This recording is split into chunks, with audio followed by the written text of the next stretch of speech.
Here's the trap so many people fall into with AI. They rely on it to do everything. The problem? That's when you end up with bland, average results.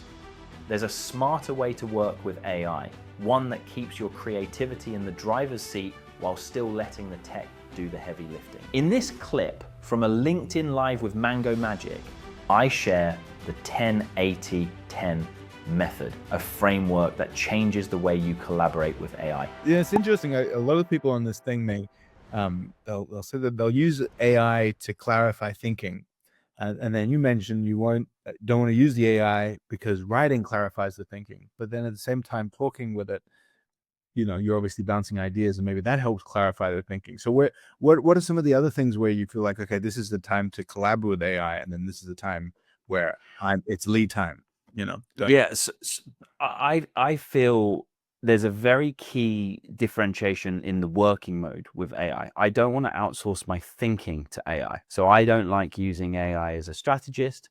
I don't like using AI to do, the initial idea generation and seeding, because I think at that point you are at threat for what I call regression to the mean. These are statistical models. And if you ask the exact same prompt in the exact same way, you will get the exact same output from these models. Now, GPT and Anthropic with Claude do a bit of tweaking behind the scenes to ensure you don't necessarily always get the exact same token output, but at the base of the model, the same input always equals the same output. So I don't like that, because I think I bring my own unique experiences, points of views, and ideas, and humans are incredibly creative and incredibly capable thinkers. We don't need to outsource that to AI. What I like to outsource to AI is, I call it the 10-80-10 method. I do the 10% of the work to create the idea, create the framework, do the high level draft of something, the initial sketches of a product if I'm vibe coding or something like that. And then I work with the AI to do the 80% of the heavy lifting, of the refinement, the critique, the challenging of that idea. And then I come in and put my 10% of expertise back on and push it over the line. That I feel is an effective way to use AI. I have done it when I've been vibe coding and I start getting into this loop of create me a product, and it is just a terrible output every single time. You're asking too much of the AI model. So we want the human in the loop. Well, tell me more about this 10-80-10 method. I quite like that. Can you walk me through some of the triggers that you see when you need to pick up AI, and the triggers that you see when you need to be Lee Russell in the mix? So there's the 10-80-10 model. It comes from one of my mentors taught me this many years ago when I was expressing a massive frustration of, I was trying to delegate work to team members for the first time. And that sounds so easy, but when you try to delegate what you've done like subconsciously for a long, long time to team members, and they get things wrong, or they're confused about the process, or they grind to a halt, and you become this bottleneck where all questions and problems come back to you. Any entrepreneur who's gone through this journey will probably know what I'm talking about here. He taught me this 10-80-10 framework, which is the 10% of the work is give them the what, the why, what looks good, what looks bad, give them the rules and engagement. And then you have a brain that is working in your business. Don't try, because what most entrepreneurs end up doing is like, okay, I'm going to create you the mega checklist. This tells you every single step of the process. And if you just follow the checklist, it will work. It doesn't work because humans are not great checklist followers, and you can never make that checklist detailed enough. You must enable them to be autonomous. So the idea is you give them the what, the why, what looks good, what looks bad. This is the purpose. This is what you want. They then use their brain to deliver 80% of that work, and you fly in and you deliver the 10% of magic fairy dust that uses your years of experience, your taste, your vision to push that over the line to a level of quality you're happy with.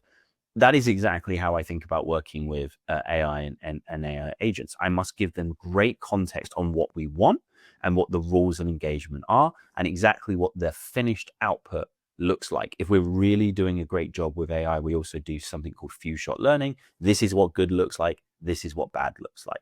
That gets you massive performance out of these models. We let them run. They do 80% of the work. absolutely amazing. And then we build human in the loop systems where we have an expert that checks something over, validates something before it is sent out, and they do the last 10% of the taking out the M dashes or the emojis that have creeped into the output, whatever that is.